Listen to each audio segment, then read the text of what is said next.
Selamat siang. Assalamualaikum warahmatullahi wabarakatuh. Waalaikumsalam Siang. Mohon izin share screen. Saya akan menyampaikan tentang konservasi tanah dan air untuk lahan kritis. Ya. Nah, kita perlu mengingat terlebih dahulu mengenai siklus hidrologi pada ekosistem hutan. Nah, ini monggo kalau tadi ada yang bernyanyi, monggo untuk dapat menjelaskan ini terlebih dahulu, Mbak.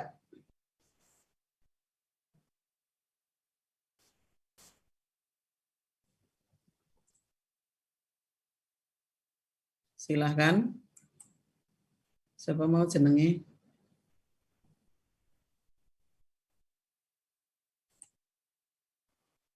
Oh iya Ibu. Ya, Saya monggo. minta maaf Ibu kan tadi mic-nya bocor. Ya, monggo Mbak Laili. Ya Bu, saya mau menjelaskan siklus hidrologi pada ekosistem hutan itu mungkin yang pertama-tama itu hujan ya Bu. Hujan itu jatuh, terus ditangkap oleh tajuk-tajuk di hutan itu melalui proses namanya aduh. Bentar Ibu, saya lupa Bu.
Oh baik, saya sudah ingat Ibu.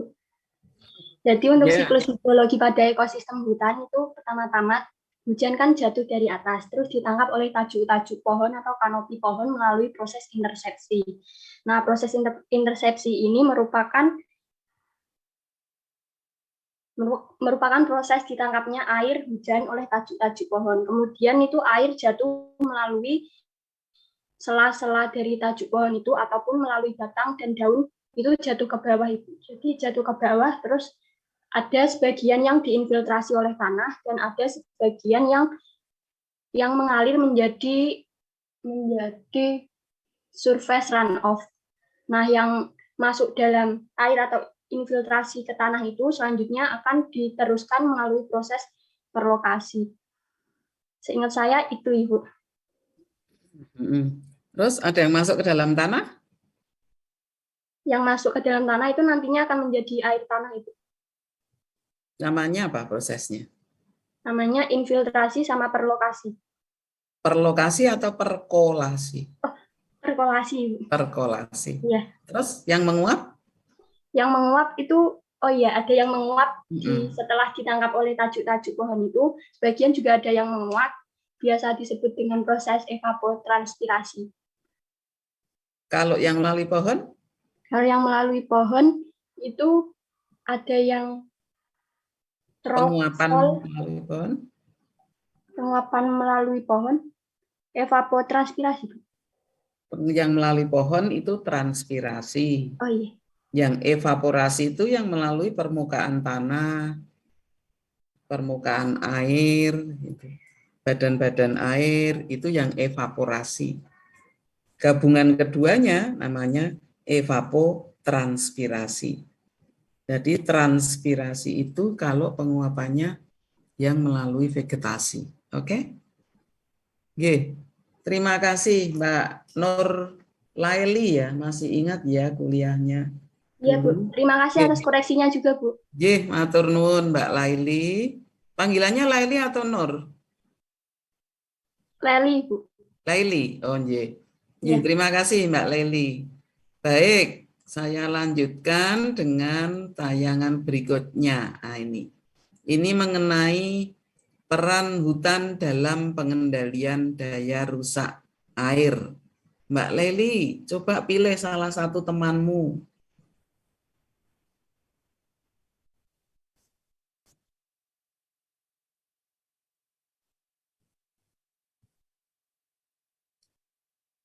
Yang bisa membacakan ini.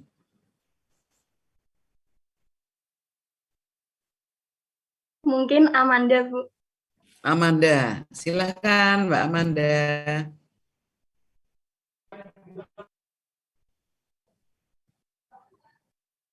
Ya, jadi di sini ada peranan hutan dalam pengendalian daya rusak air.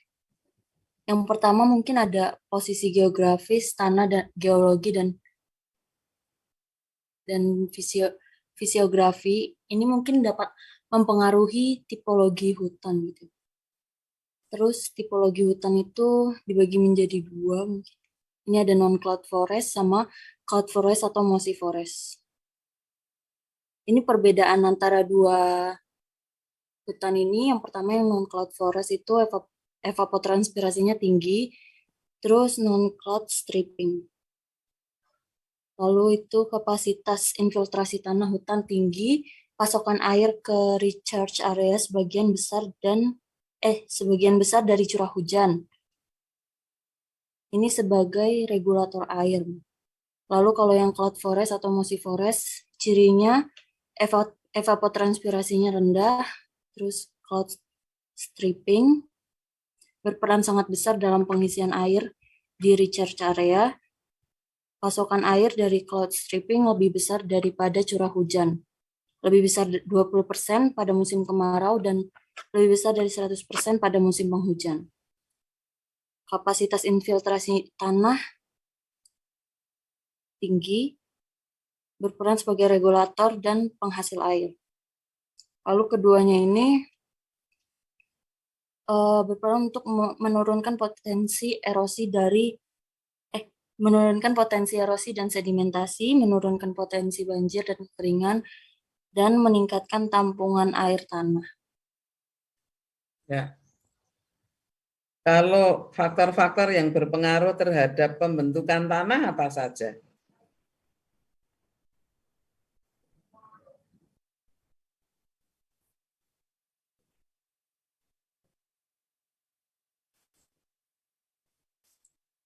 Mungkin dari klimatiknya gitu Bu, kayak suhu, kelembapan, lalu ada juga dekomposisi tanahnya kayak mikroorganisme tanah atau penghancur tanah. Terus apa Ya. lagi? Ya, terus untuk memudahkan mengingat formulanya seperti apa? Nomornya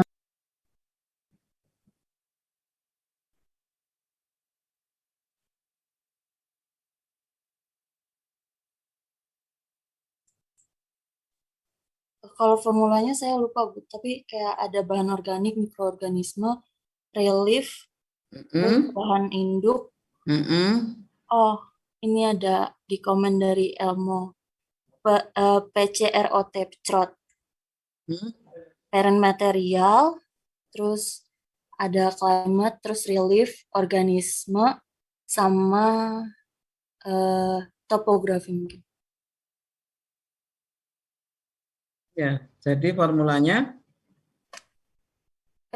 PCROT, PCROT atau ceprot. kalau Petrot kan sulit dihafalkan. Ceprot. Oke. Jadi climate, parent material, lalu Climate, parent material, relief, terus mm-mm. organisme, sama topografi. Sorry. Pakai pena kok nggak bisa nih. Sama time Bu waktu. Ya, yang terakhir adalah time. Sorry. Saya mau nulis pakai pena kok nggak bisa nih.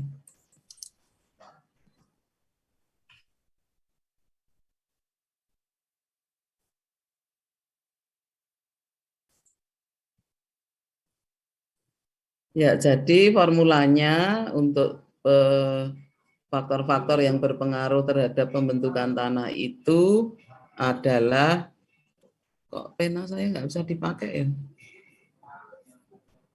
Adalah C, oh ini. Nah, ini. Ya, C, lalu P, R,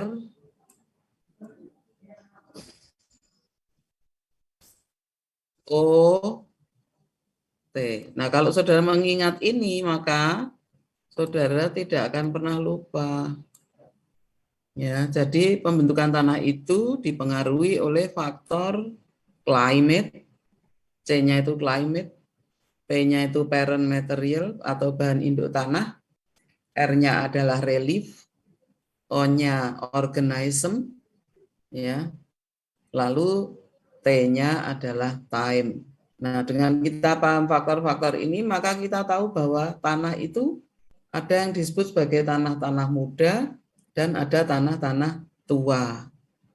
Kalau urutannya dari tanah muda ke tanah tua seperti apa, Mas Muhammad Akbar Fakih?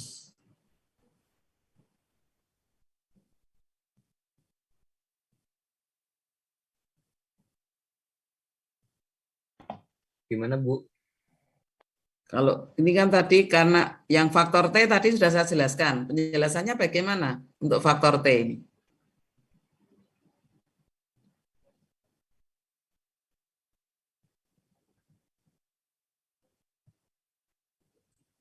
Faktor T itu apa, Mas? Waktu ya, Bu ya? Ya, time atau waktu. Terus penjelasannya?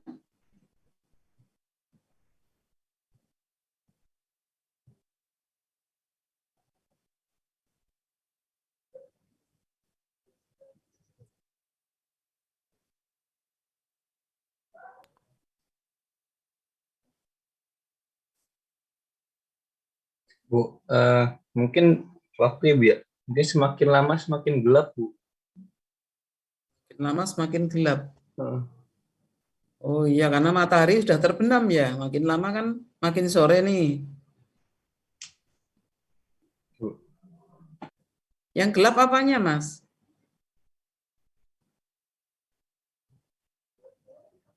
Tanahnya, Bu. Bukan makin gelap sih, Bu, makin tua. Makin tua. Terus kalau makin tua, contohnya urut-urutan tanah dari muda ke tua itu seperti apa?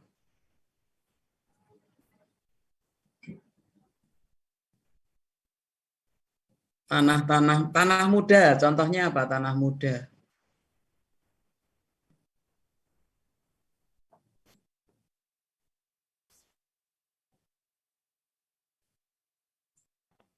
Kurang tahu, Bu, kalau tanah muda. Kalau tanah tua,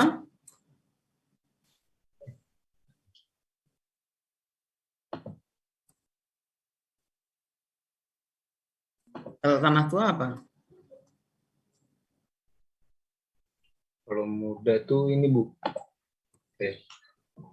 Sabar, Bu. Rektan dulu, Bu. Muda itu antisol, Bu. Muda itu antisol. Terus Sol.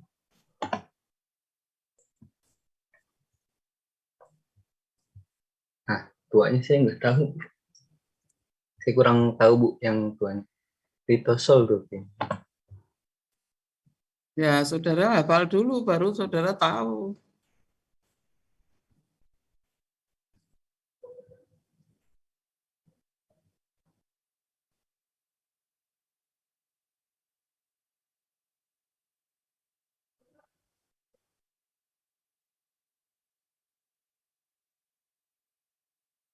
Udah nyerah? Nyerah, Bu. Nyerah, ya. Tahu, Bu. Dihafalkan ya. Siap, Bu. Satu, ceprot. Climate, terus apa?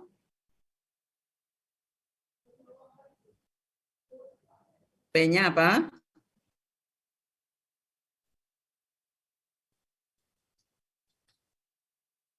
Faktor-faktor pembentuk tanah ini apa, Mas? Climate,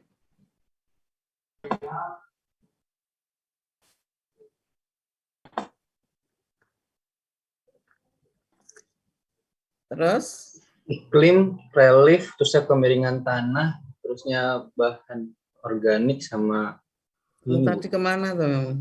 sama waktu. Dirimu tadi kemana? Gimana Bu? Dirimu tadi kemana? Habis ini Bu, servis HP. Baru join tadi. Jam 1.14 saya. Yeah. Jadi ini climate, parent material, terus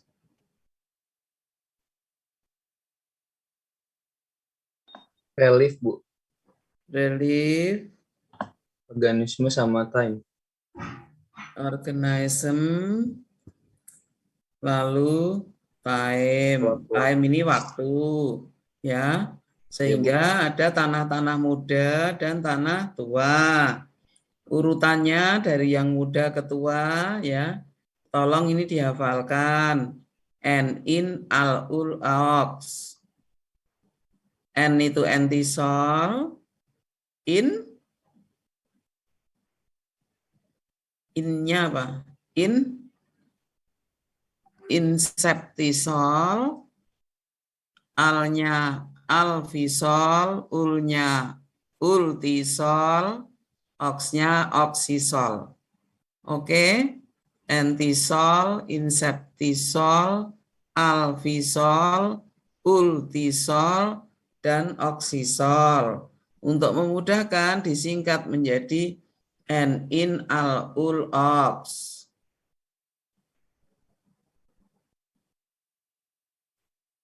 Oke.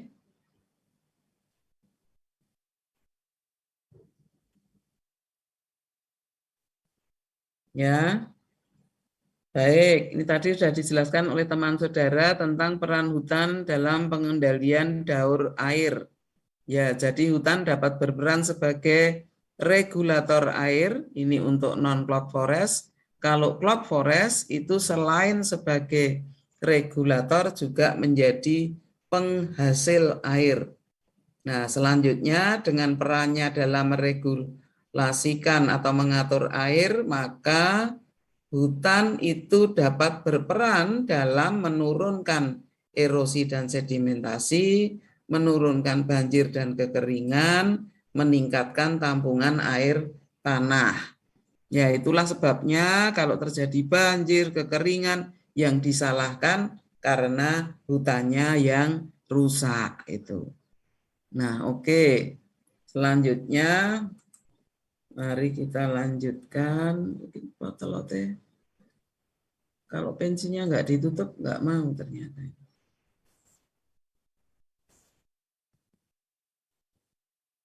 Kok nggak mau bergerak ya?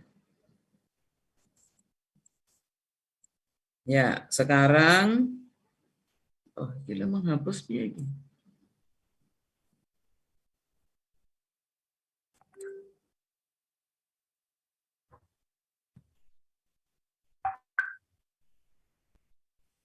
Bentar.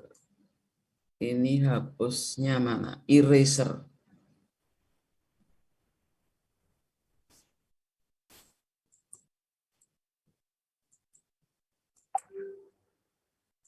Hapusnya satu persatu gini ya. Eps, hilang ya? Iya, Bu. Hilang. Oke, kita lanjutkan ya. Berikutnya ini adalah degraded land, lahan kritis ya, yang ada di Subdas Sapi. Nah, di sini tanahnya mempunyai erodibilitas yang tinggi, solum tanahnya tipis, kemudian penutupan vegetasi sangat kurang.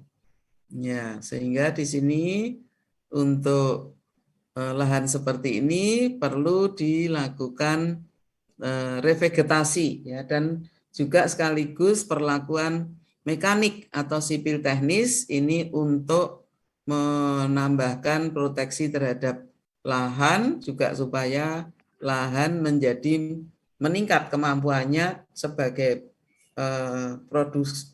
yang memproduksi air dan juga perannya dalam mengatur tata air atau regulasi air. Nah, adanya penerapan konservasi tanah dan air secara mekanik ini ya di sini juga perlu dilengkapi dengan secara vegetatif. Ya. Dan ternyata kalau yang direkomendasikan hanya peran vegetasi dalam mereduksi air masih kurang signifikan hasilnya. Ya, jadi ada wilayah-wilayah tertentu yang tidak cukup saja dengan cara vegetatif, tapi harus dilengkapi dengan cara kimia. Ingat kuliah saya dulu yang membahas tentang bentuk-bentuk erosi dan konservasi yang harus dilakukan. Nah, ini gambaran ya mengenai lahan di lapangan yang ini adalah cloud forest yang ada di atas Pura Petali ya. Ini akan menjamin supply air untuk sawah berkelanjutan pada lahan di bawahnya. Ya, ini nampak ini lahan yang di atas. Di sini adalah cloud forest ya, dicirikan oleh adanya epipit dan lumut ya. Ini yang merupakan indikator bahwa dia merupakan cloud forest dan dia juga mampu untuk menjamin ketersediaan air atau suplai air. Oke, selanjutnya ini gambar yang menjelaskan mengenai bahwa suatu daerah aliran sungai itu ada keterkaitan antara hulu dengan hilir. Nah, ini monggo untuk dapat dijelaskan Mbak Heni Fatmawati.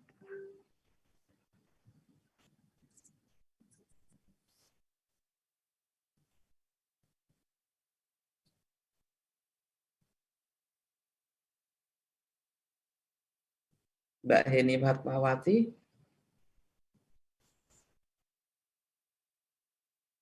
Silahkan.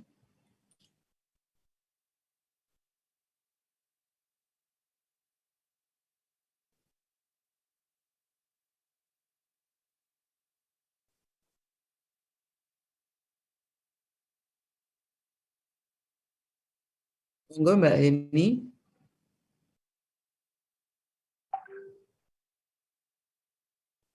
Untuk dapat menjelaskan keterkaitan hulu hilir.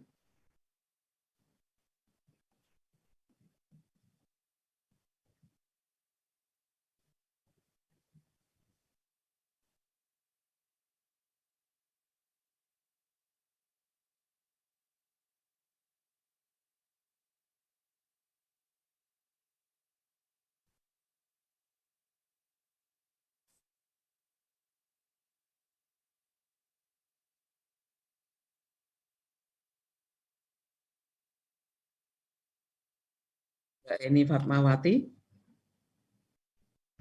Nggih, Bu, pripun? Mohon dapat dijelaskan ini. Mohon bisa diulangi ya, Bu. Tadi saya belum keluar suaranya, Bu. Pertanyaannya. Ya, saya ingin saudara menjelaskan slides ini.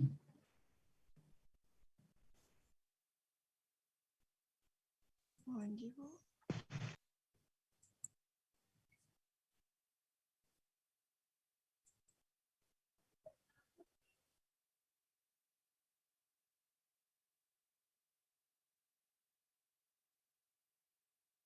Keterkaitan hulu dan hilir.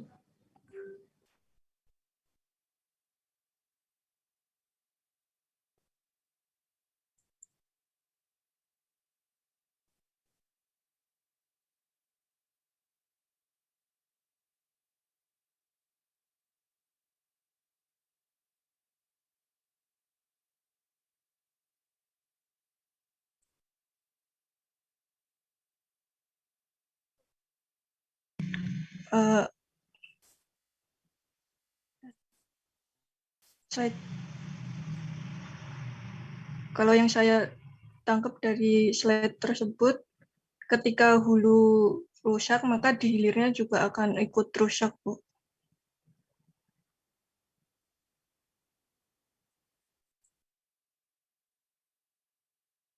Kalau di hulu rusak, maka di hilirnya akan ikut rusak. Ya, terus gambarnya kelihatan dari situ.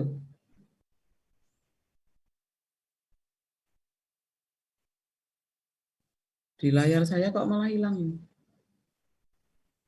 Iya, Bu, PPT-nya juga di saya hilang. Nggak kelihatan.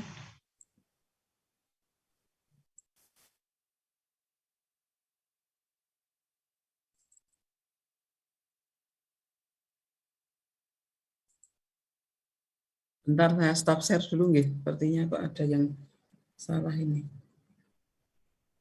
Iya, Bu.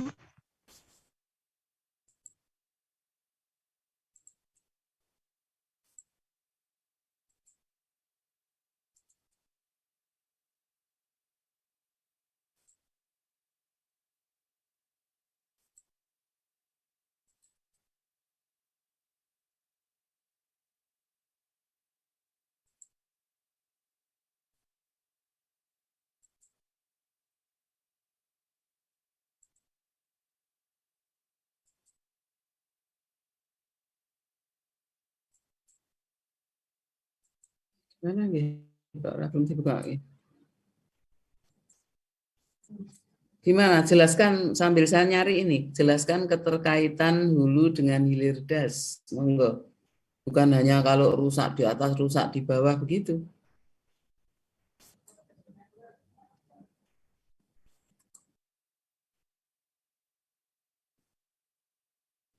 Itu, Bu. Kalau di hulu produktivitas tanahnya rendah, kemungkinan juga nanti akan menyebabkan lahan kritis terus jadi banjir dan tanah longsor gitu. Terus kemudian nanti di hilirnya juga akan terdampak dari hulunya tadi, Bu, ikut terkena imbas banjirnya juga.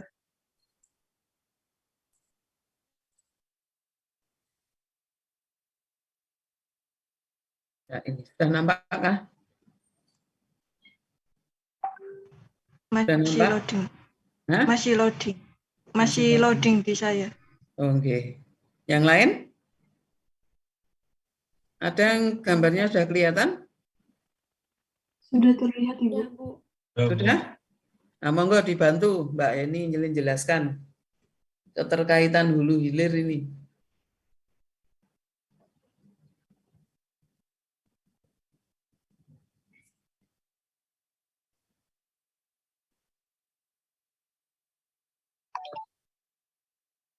Monggo Mbak Fahrani, Amalia.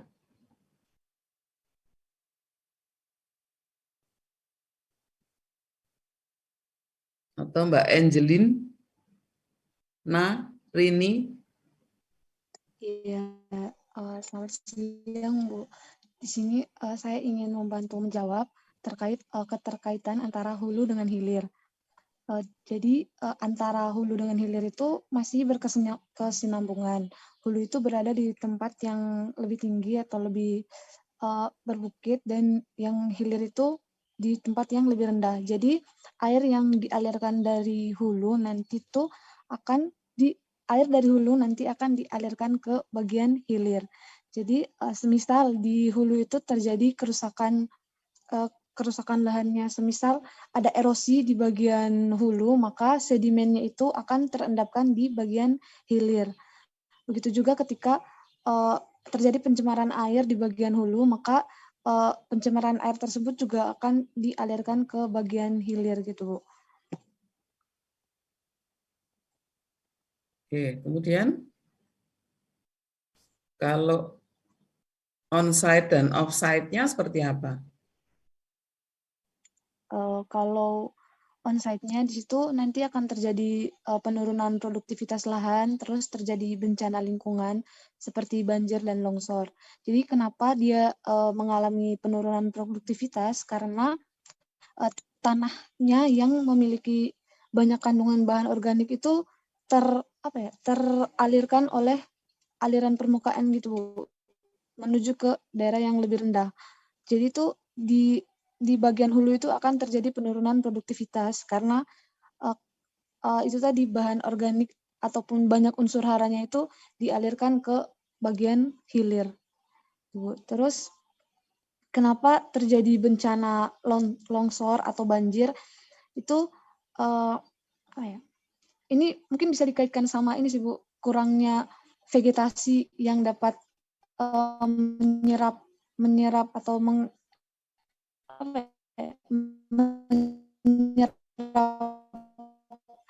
air. Jadi ketika ada vegetasi ketika itu bisa ini Bu, langsung jadi dan bahkan error itu akan meningkat filtrasi pada tanah sehingga surface runoff itu akan meningkat dan akan menyebabkan terjadinya banjir dan tanah longsor. Yeah. Jadi di dalam das itu terjadi apa? Dampak yang dapat dibedakan antara on-site dengan off-site. Oke. Ya. Kalau banjir, longsor itu di on-site atau off-site?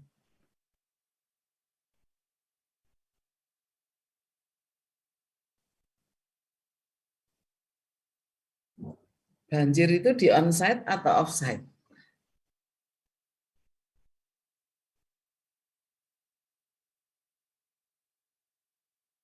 Ini ada on-site effect dan ada off-site effect.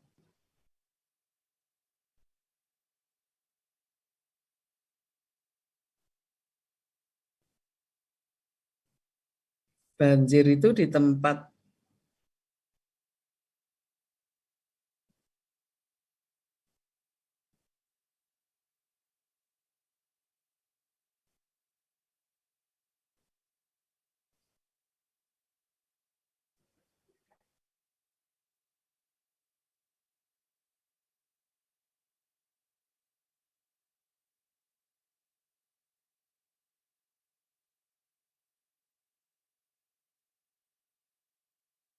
gimana, Mbak?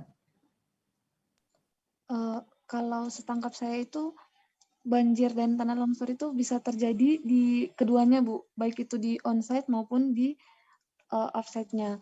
Di onsite itu ketika banjirnya ketika banjirnya itu kecil gitu Bu, maksudnya bentar Bu, maksudnya limpasan airnya itu nggak begitu luas gitu loh Bu, nggak sampai ke luar wilayahnya. Tetapi ketika banyak air yang dialirkan maka akan keluar akan menjadi offset effect yang akan menerjang bangunan publik dan sebagainya. Kalau sedimentasi waduk,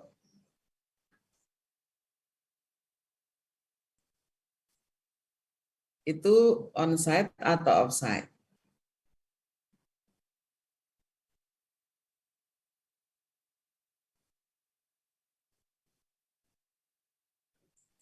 Offsite Bu.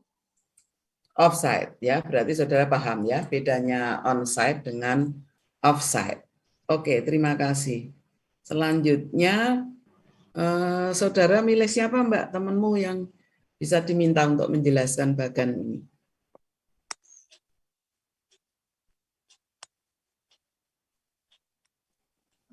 Ageng Dwi Kurnia Bu.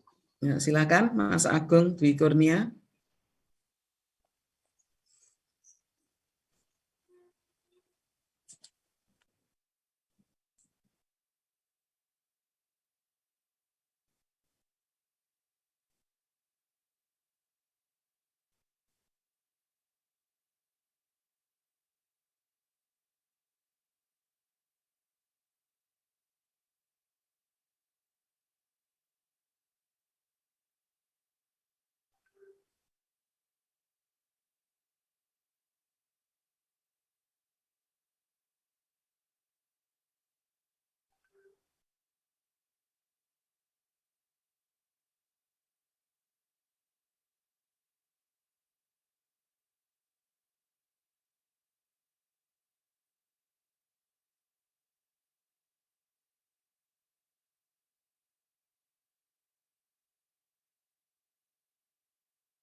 Mas Agung?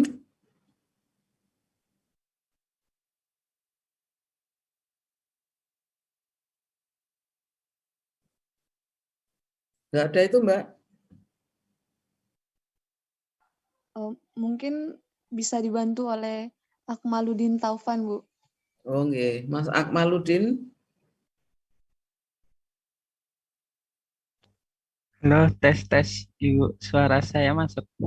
Nggih. Jelaskan yang ada di slide nggak, Bu? Nggih. Mungkin yang di slide itu terkait dengan apa? Fungsi hutan itu kan ya kayak mengendalikan air hujan gitu. Eh,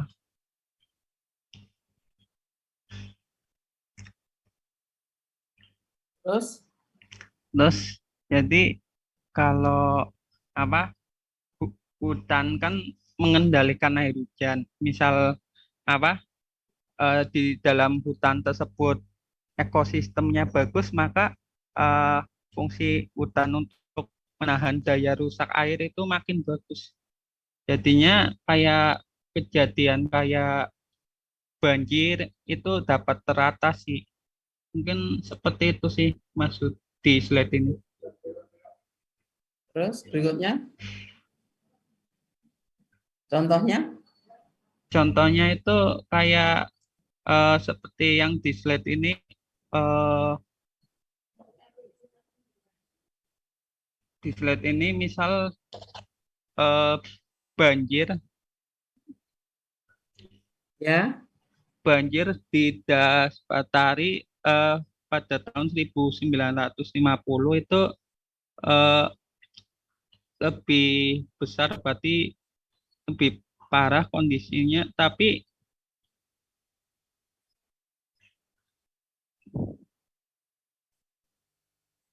ketika hutannya udah lebih baik itu banjirnya dapat teratasi. Dan seperti itu, Ibu. Terus? Oke, gitu. Sekarang coba yang kotak kiri ini dibaca, Mas. Ya, terkait di kota ini kejadian banjir longsor kan terjadi karena salah satunya iklim. Kalau iklim kan biasanya perubahannya ini kan agak lama gitu.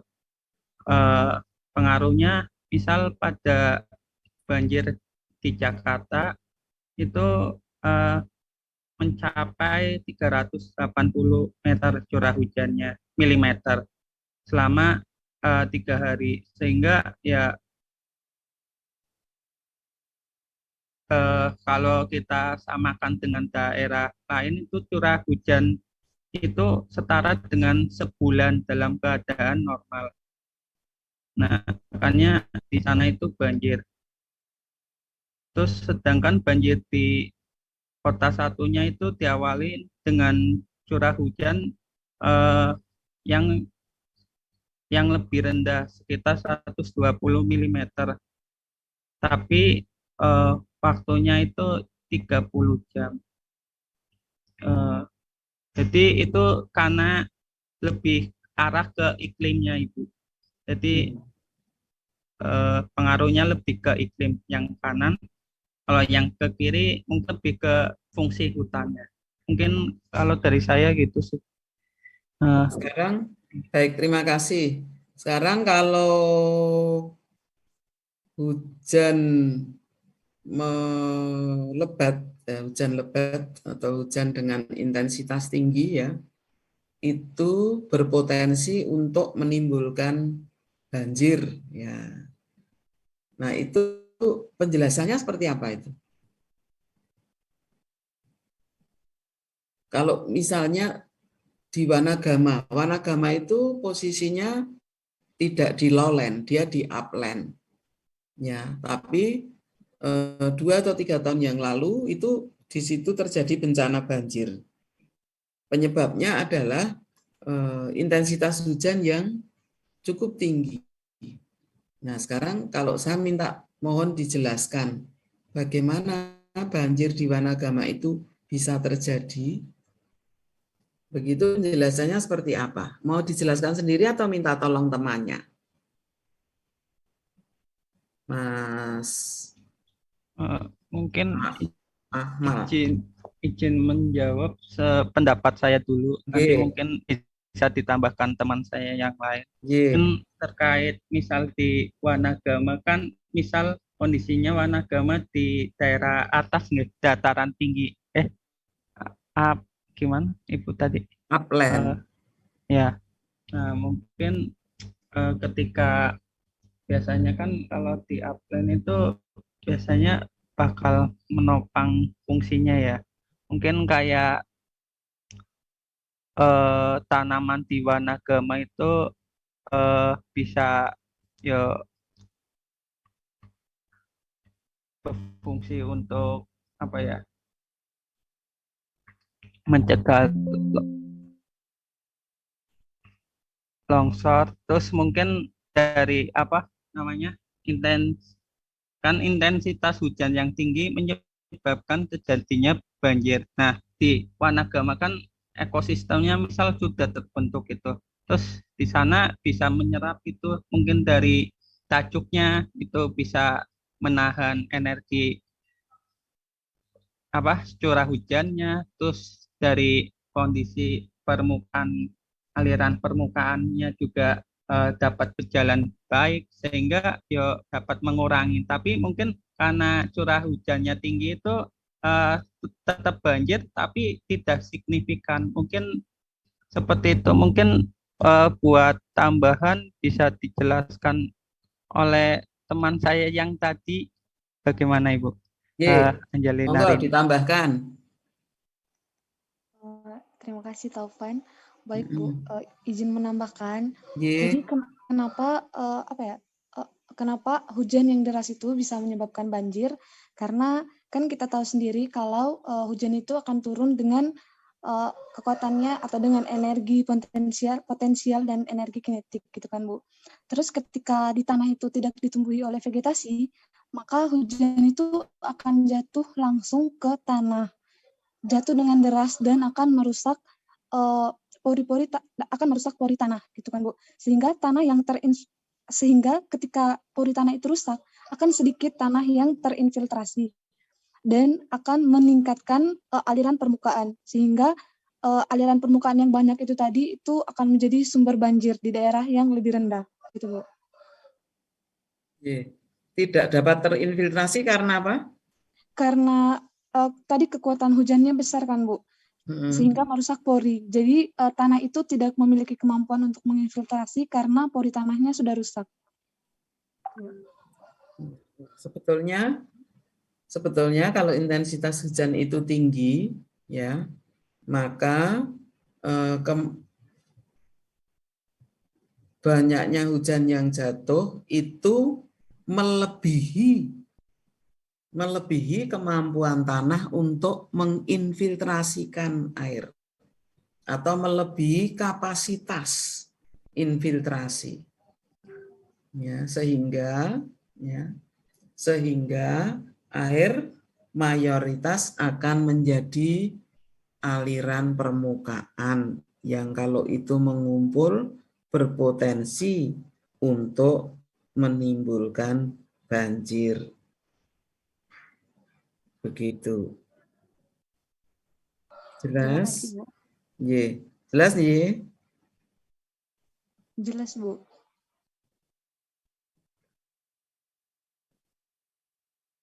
Baik, atur nuwun. Berikutnya Mbak Angelin, Mas Tovan milih siapa Mas?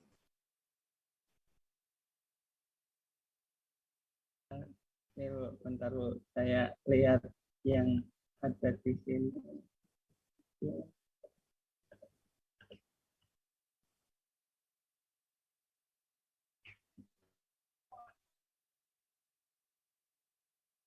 Mungkin yang namanya Trio Bangkit Ibu. Ya, Ye, teman saya. silahkan bangkit.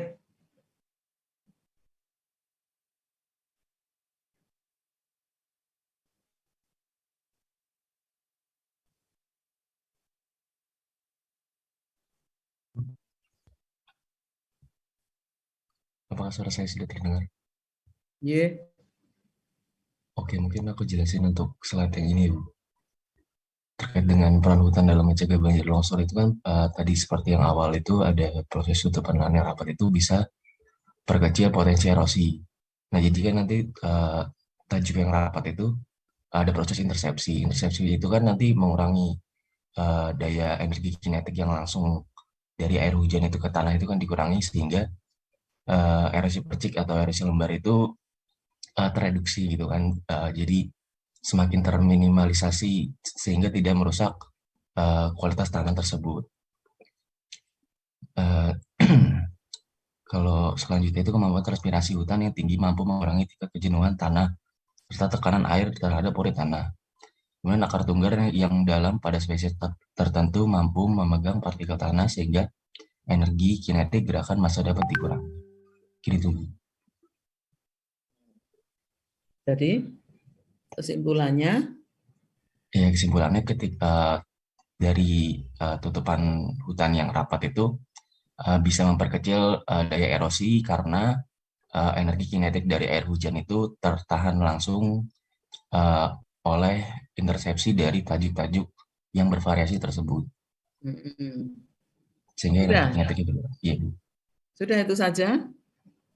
Iya, kalau dari itu saja. Ini ada 3 di sini.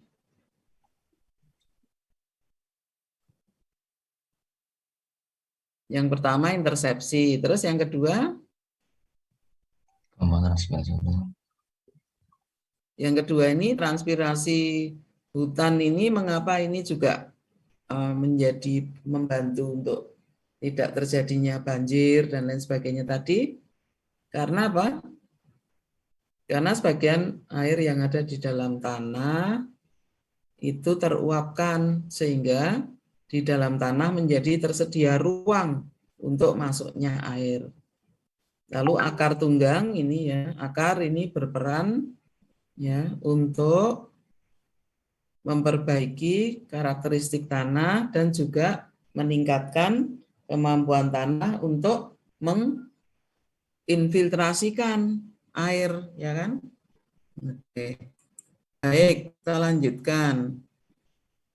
Mas Bangkit akan milih siapa untuk membaca ini?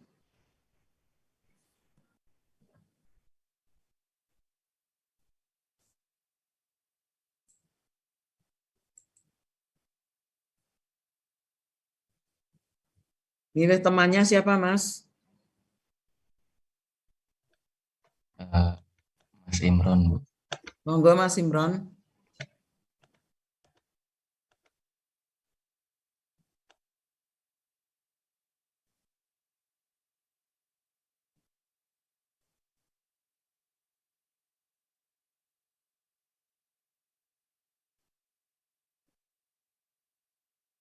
Iya, Bu. Suaranya masih. Masuk. Selanjutnya rehabilitasi hutan dan lahan untuk konservasi sumber daya air. Pertama, ini degradasi hutan dan lahan di Indonesia itu ada 3 jenisnya.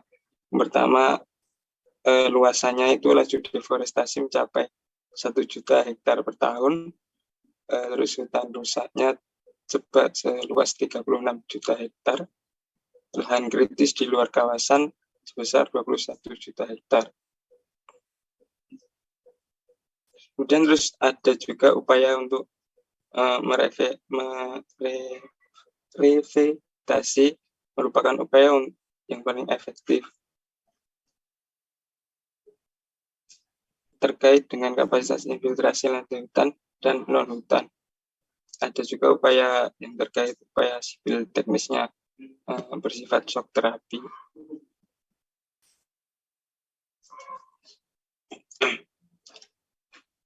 Terus dari kedua upaya tersebut akan ada overland flow yang diperkecil, erosi, dan dapat menekan erosi dan sedimentasi. Sehingga akan menyebabkan banjir dan kekeringannya juga akan mengecil. Sehingga sumber daya air terjamin dan daya rusak airnya terkendali. Itu, Bu. Baik, matur nuwun.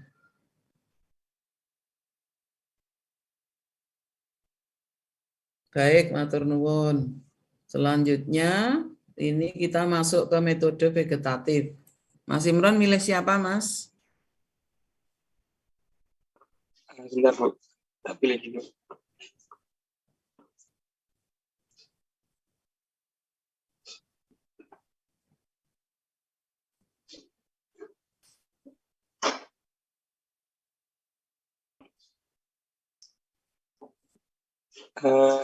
Ilmu, Bu. Nggih.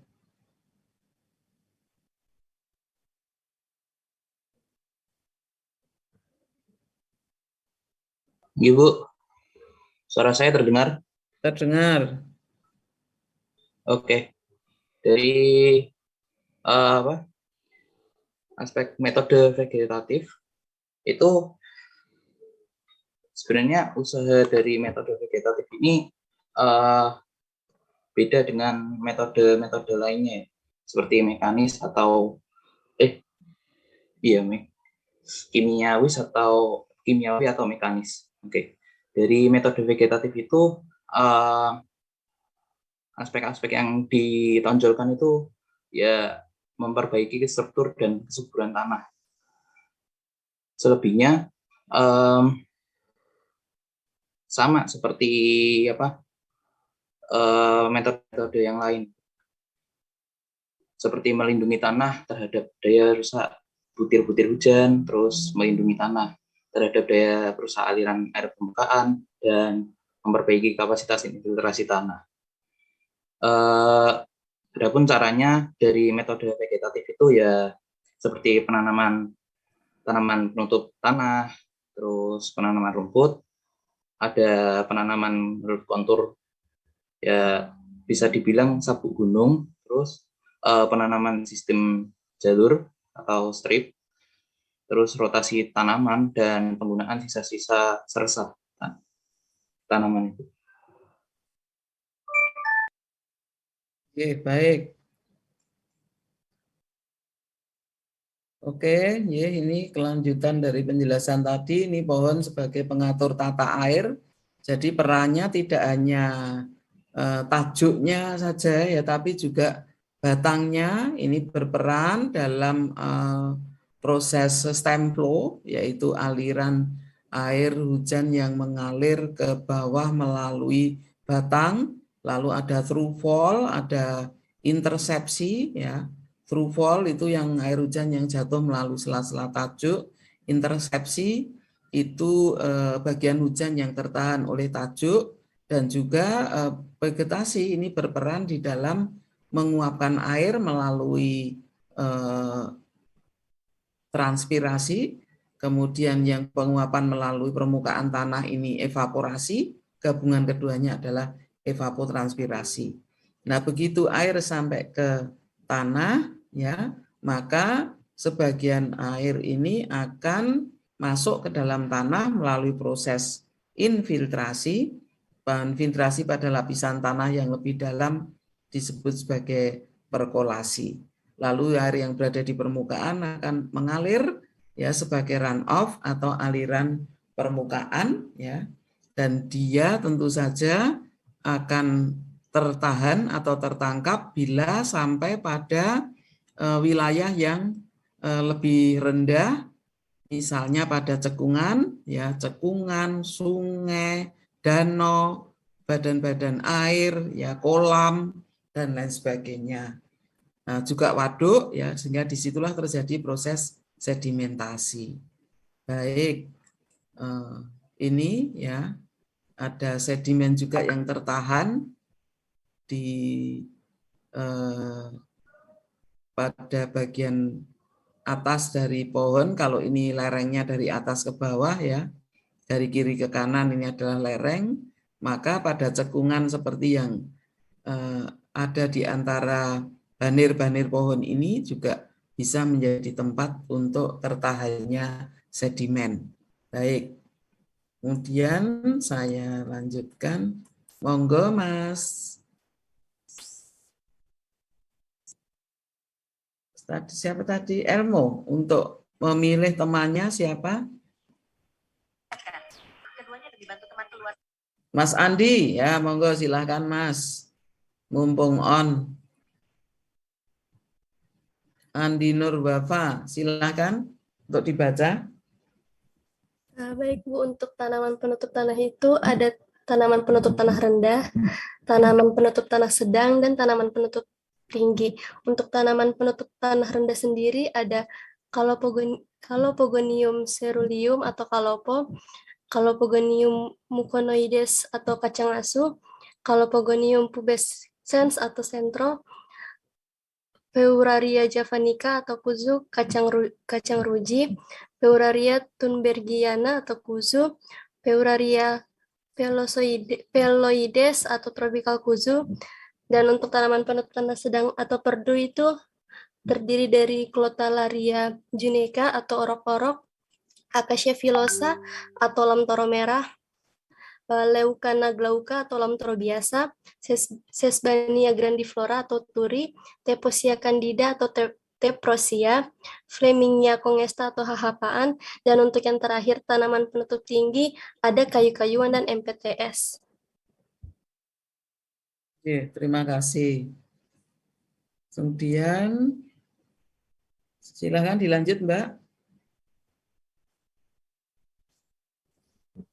Untuk penanaman rumput, rumput yang dianjurkan itu ada beberapa jenis, diantaranya Paspalum notatum atau rumput bahia, Brachyria brizantha atau rumput BB, Brachyria decumbens atau rumput BD, Anisetum purpureum atau rumput gajah, dan Panicum muticum atau kolonjono. Baik. Kemudian silakan pilih temannya Mbak.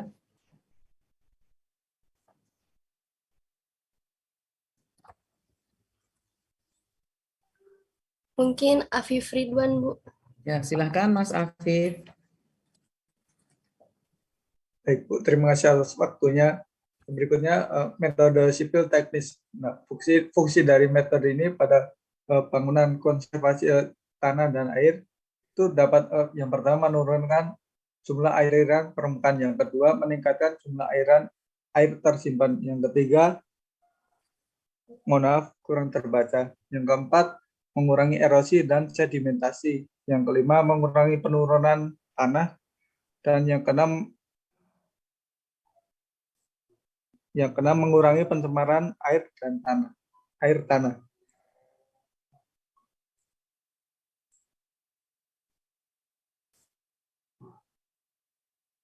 Tiga nggak terbaca nggih?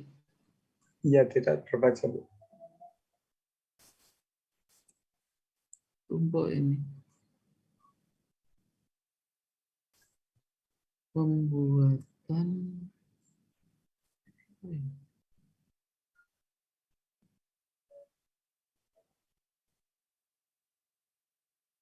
maaf ini.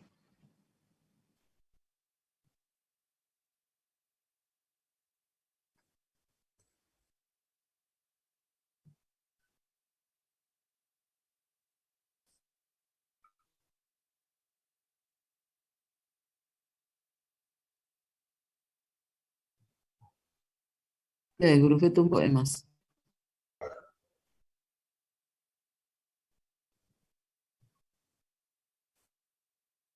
Ya, baik, nggak terbaca. Oke, lanjut kita ke yang pertama ini. Siapa Mas temanmu yang bisa membantu? Baik, mungkin Yana Eka Aprilia mungkin, Bu. Oke. Baik Ibu, permisi izin melanjutkan. Jadi tadi kan sudah dijelaskan terkait fungsi bangunan konservasi tanah. Nah, salah satunya pertama kan ada pembuatan teras dan guludan. Nah, pembuatan teras dan guludan ini saya izin menjelaskan ya Bu. Jadi untuk yang pertama mungkin ya teman-teman ada yang namanya guludan. Jadi guludan apa? Adalah tumpukan tanah yang dibuat memanjang menurut garis kontur atau mudahnya memotong lereng. Selanjutnya adalah teras gulut.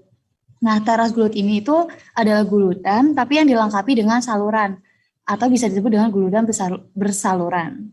Selanjutnya adalah teras kredit atau teras sederhana, di mana teras ini adalah suatu modifikasi atau penyempurnaan dari teras gulut yang tadi sudah saya jelaskan. Contohnya itu adalah dengan tanaman pagar atau juga dengan sengketan. Nah, kemudian yang terakhir adalah teras bangku atau bisa disebut teras tangga, di mana tujuan teras ini dibangun adalah untuk mengurangi panjang lereng, sehingga pembuatannya adalah dibuat pada kemiringan 20-30%, dan juga kedalamannya itu, efektifnya itu adalah kedalaman yang dalam. Mungkin seperti itu, Bu. Terima kasih. Oke, baik, matur nuwun. Silakan milih temannya, Mbak Viana.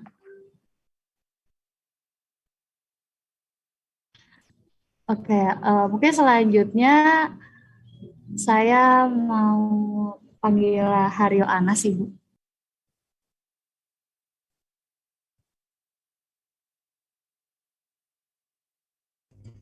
Iya, jadi kalau di ini tuh untuk kelanjutannya tadi ada salah satu kegiatan ini ada pembuatan SPA atau bisa juga saluran pembuangan air. Ini tujuannya itu dibuat untuk menampung sama mengalirkan air yang sudah nggak tertampung di teras. Terus selanjutnya ada terjunan air, itu dibuat setelah membuat SPA itu nanti ada terjunan air. Ini untuk mengurangi kecepatan dan laju air. Lalu yang selanjutnya itu ada rorak atau got buntu. Nah ini itu dibuat biasanya itu pada teras yang tujuan untuk menangkap air limpasan di permukaan tanah yang tererosi. Sekian. Matur nuwun. Kemudian matur nuwun Mas Haryo. Ini gambar dari teras huludan dengan tanaman penguat terasnya. Lalu ini adalah desain tata letak rorak teras ya dalam suatu bentang lahan. Dan ini contoh di lapangan ya, ini terjunan ya. Kemudian ini yang sebelah kanan ini contoh gambar rorak. Jadi rorak itu wujudnya seperti kalau di desa orang membuat tempat sampah itu, untuk membuang sampah itu. Ya, dibuat dengan menggali tanah, lalu fungsinya ini untuk menampung runoff, menampung erosi, kemudian juga menampung humus ya, atau daun dan ranting yang jatuh, semuanya masuk ke sini, lalu dibiarkan di situ untuk menambah bahan organik. Baik, yang kedua adalah embung. Silakan Mas Haryo untuk menunjuk temannya. Mungkin bisa ke Asriel Jonosi Handoko, Bu. Silakan.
Silakan.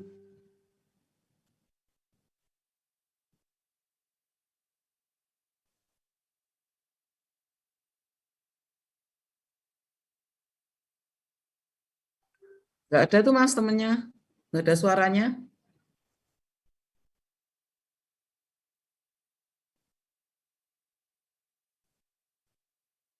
Mungkin dibantu sama ini Bu Rivalda Yuanita. Ya, Mbak Yuanita.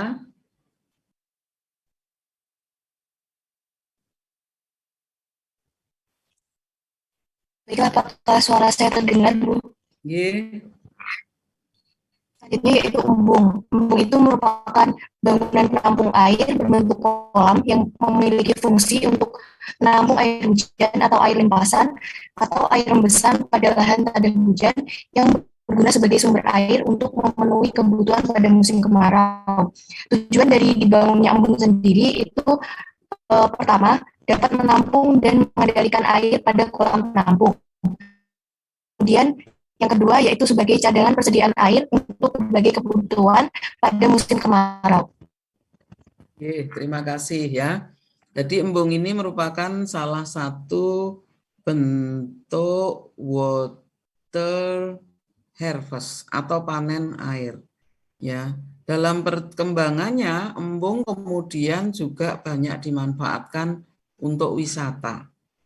Ya, tapi sebetulnya tujuan awal dari pembangunan embung ini adalah untuk konservasi air yang dilakukan dengan cara menampung, ya, menampung air.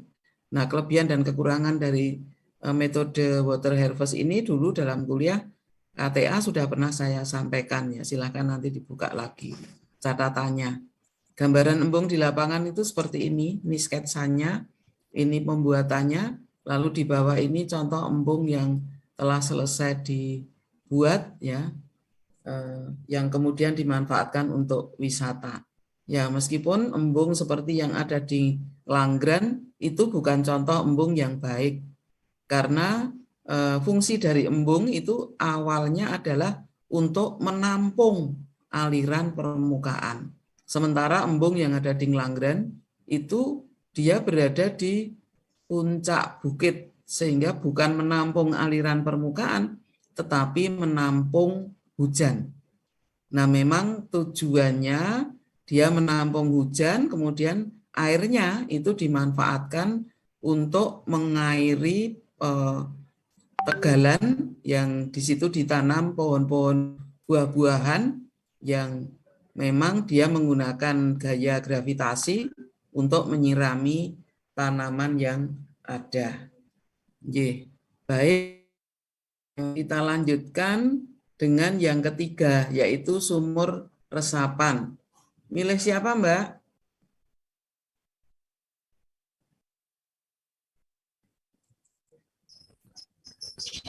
Rizka Anissa, Ibu. Mbak siapa? Dista Anissa. Ya, silakan, ini dari Mbak Yuanita. Memilih Mbak Dista Anissa. Iya, Ibu, apakah suara saya terdengar? Ye.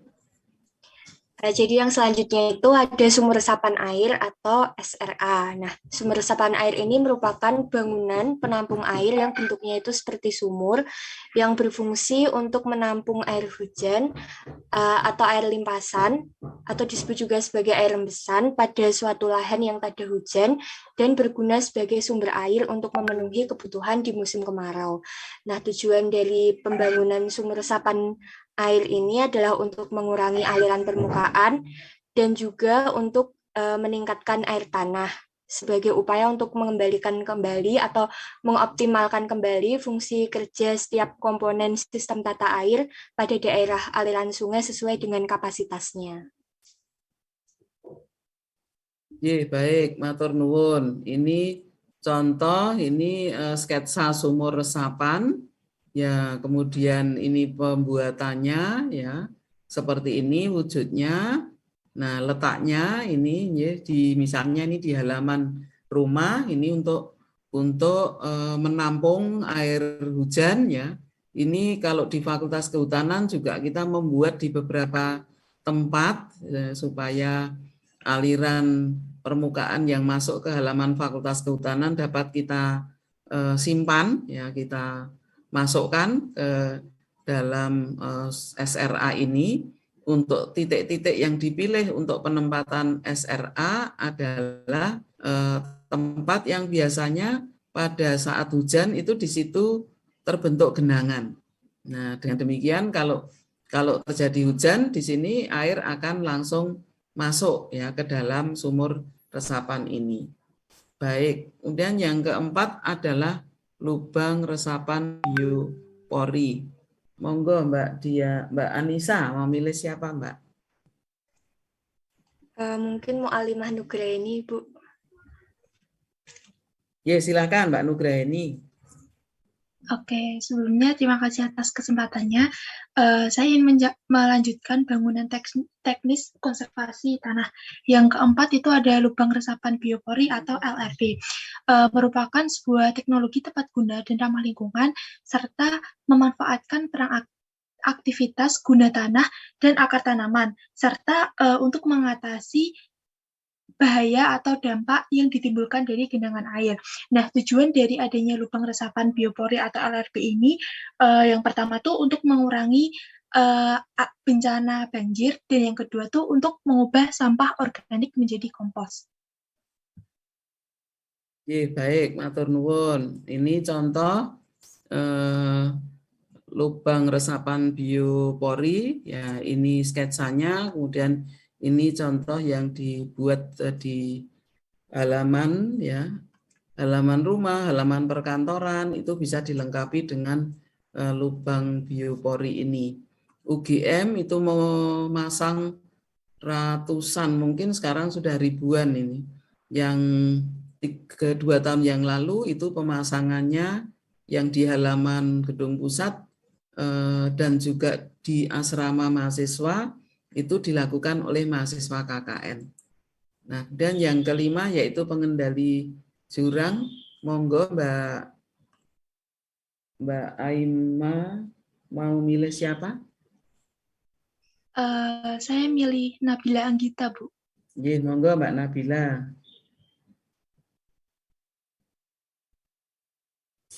Apakah suara saya terdengar, Ibu? Ya, jelas. Oke. Yang kelima adalah pengendali jurang atau galiplak, merupakan bendungan kecil yang lolos air dengan konstruksi bronjong batu atau terujukan bambu atau kayu yang dibuat pada alur sungai atau jurang untuk mengendalikan sedimentasi dan banjir. Tujuan pembangunan dari galiplak ini adalah untuk memperbaiki lahan yang rusak berupa jurang atau parit akibat gerusan air guna mencegah terjadinya jurang atau parit yang lebih besar. Baik, matur nuwun. Nah, ini gambarnya untuk pengendali jurang, ya. Lalu kita masuk ke dam penahan. Mbak Nabila milih siapa? Radian, Ibu. Monggo. Mbak siapa? Radian Astari. Radian Astari. Apakah suara saya terdengar, Ibu? Ya, terdengar. Yang keenam ada dam penahan atau DPM. Dam penahan ini berupa bendungan kecil yang lolos air dengan konstruksi bronjong batu atau terujuk bambu atau kayu yang dibuat pada alur sungai atau jurang untuk mengendalikan sedimentasi dan banjir. Adapun tujuan dari dam penahan ini adalah mengendalikan endapan atau sedimentasi dan aliran air permukaan dari daerah tangkapan air ke bagian hulu. Baik, matur nuwun ya. Ini dam penahan. Dam penahan itu di lapangan wujudnya seperti ini ya. Jadi bangunan yang terbuat dari bronjong kawat ini. Dengan demikian air itu dapat tembus ya atau melewati bronjong ini. Nah, harapannya yang tertinggal adalah sedimennya. Airnya masih bisa lewat ya. Kemudian kita ini ke foto-foto yang lain tentang pembuatan dam penahan. Ini di lapangan wujudnya seperti ini ya. Kemudian yang terakhir kita punya dam pengendali. Ini kok putri-putri terus ya Mbak? Mbak gantian. Mbak Redian pilih temannya yang kakung. Mungkin bisa dilanjutkan dengan Barbie. Silahkan. Cek. Halo Bu. Dan yang terakhir setelah teras, terus LRB tadi dan lain sebagainya, ada bangunan ketujuh yaitu dam pengendali atau yang disingkat DPI.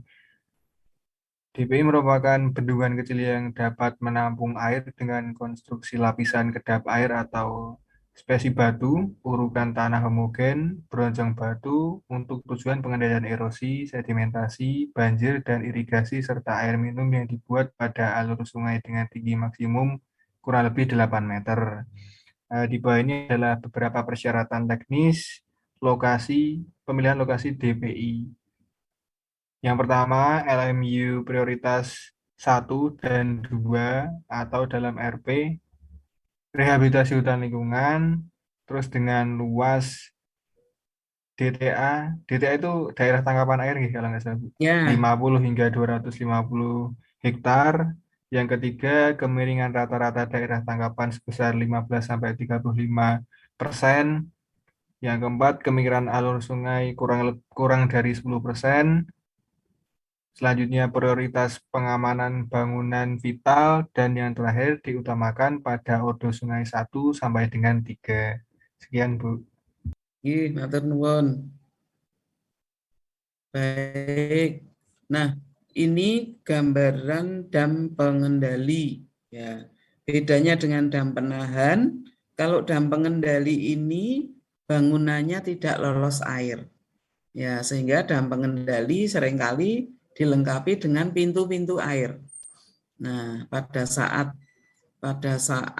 air itu diperlukan untuk kepentingan irigasi, maka pintu air tadi dibuka. Tapi pada saat dia harus mengumpulkan, ya, maka pintu airnya itu ditutup sehingga airnya terkumpul. Jadi begitu. Nah, ini beberapa ya teknik konservasi tanah dan air yang dapat saudara pilih ya untuk diterapkan atau diperlakukan pada lahan kritis. Nah, sekarang saya akan memberikan homework atau PR ya. PR nanti mungkin Mas Ketua bisa membuatkan Google Form ya. Google Form untuk pengumpulan PR-nya. PR-nya ini adalah tolong buatkan tabel ya.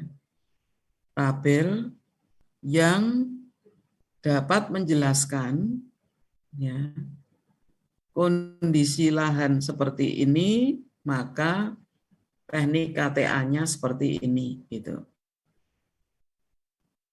Nah, jadi lahannya dicirikan oleh variasi. Yang pertama adalah variasi kelerengan. Ya. Kemudian yang kedua adalah variasi solum tanah. Lereng tanah, solumnya, ya. Lalu apa lagi?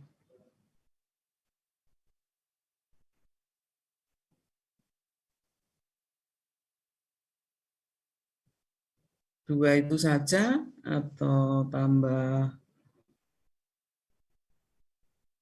Jadi yang ke bawah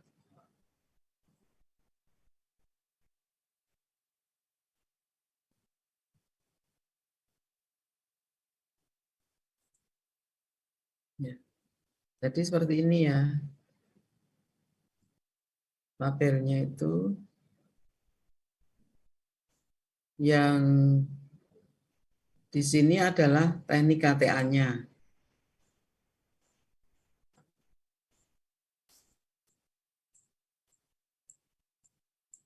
Ya, misalnya tadi teras apa ya?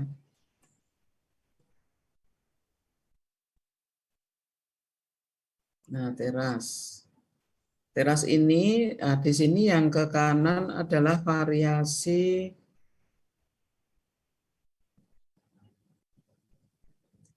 lerengnya. Ya, lerengnya itu lerengnya kan ada 5 kelas lereng, ya 5 kelas lereng. Solumnya mungkin 2 macam saja, ya. 5 kelas lereng. Solumnya dua macam, yaitu tebal dan tipis, atau tiga ya. Tebal, sedang, tipis. Ya. Tebal, sedang, tipis. Nah, itu menghasilkan variasi apa saja. Nah, kemudian teras ini ya, kalau ini kan terus variasinya dibuat macam-macam di sini ya. Tekanan begini. Ya. Misalnya lerengnya itu L1. L1 itu lereng kecil, solumnya tipis ya, solum tipis. Nah, cocok nggak ini dibuat teras? Kalau cocok berikan centang, kalau tidak cocok berikan cross.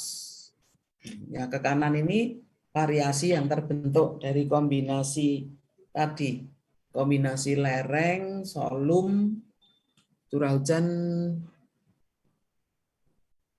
Kalau tambah curah hujan jadi tambah banyak. Sudah 2 itu saja. Jadi 5 lereng, 3 solum, berarti ada 15. Ada 15 ke kanan itu.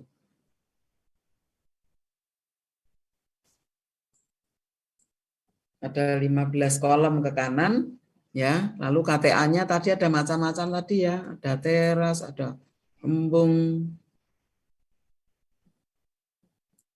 ada dam penahan, ada dam pengendali,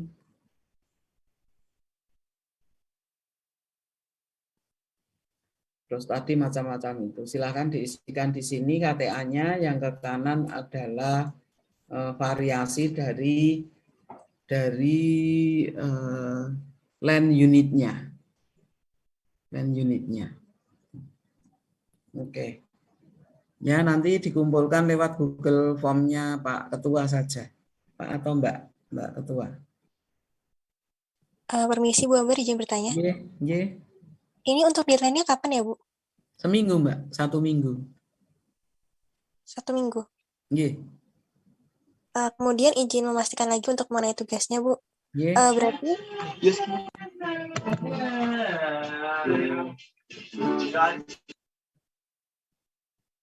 Oke, baik, saya lanjutkan. Izin menanyakan mengenai tugasnya. Berarti tadi saya ingin mengulangi lagi dan konfirmasi, berarti membuatkan tabel yang mana menjelaskan kondisi lahan seperti apa dan tekniknya KTA-nya seperti apa. Terus dicirikan variasi kelerengan dan variasi solum tanah. Yang mana variasi kelerengnya itu ada 5 kelas lereng, terus 3 solum, tebal, sedang, sama tipis. Nah, kemudian untuk tabel tersebut tuh nanti dibuatnya silang sama centang gitu ya, Bu. Semisal kayak kelerengan L1 terus solum tipis itu cocoknya untuk teknik KTA seperti apa, dan seterusnya sampai ke kanan seperti itu ya, Bu. Betul. Terima kasih, Bu. Iya. Ya, betul. Seperti yang Saudara sampaikan tadi.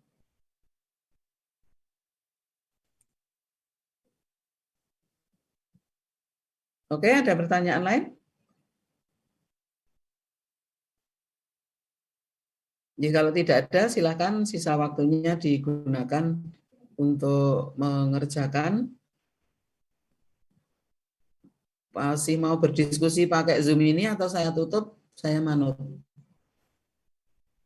Mungkin bisa ditutup aja, Bu. Tutup saja? Oke.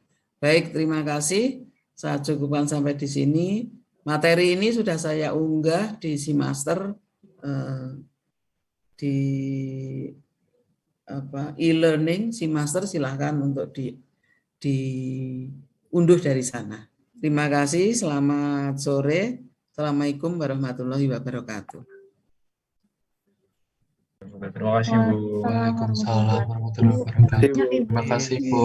Terima kasih, Ibu. Oke, sami-sami. Baik, Bu. Yuk.